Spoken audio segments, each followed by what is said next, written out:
natong first question na nga advice. Christine, ako'y problema. Dili ko si Christine, si judgmental ko. Akong silingan marites kayo. Iyang gisangyaw sa tibok barangay na ako ang pinakagwapo. Sa tanan ulit ako sa amo. Unsa may akong buhaton aron muhilom sa siya. Salamat. Ikaw di ang pinakagwapo. Taguan na lang mga sawa ninyo, mga uyab, mga anak na babae, kay siya daw ang pinakakwapo. Swerte din ning barangay, kay na sila ilang mismo na Henry Cavill. Kung dili ka gusto mo dagan ang balita na ikaw ang pinakakwapo, tan-awon sa nato ang mga kausaban sa naong ni Henry Cavill nga nikuha gigan sa iyang kakwapo. O sige, kini, taas na yung buhok, puti pag yun. Ay, murag.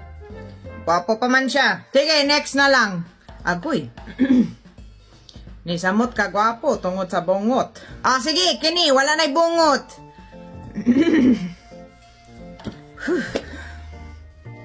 Ayaw na lang na. Mao na lang niya akong advice. Suot na lang kag cellophane si mong ulo ang tud makabalhin kag light na barangay. Ginoo.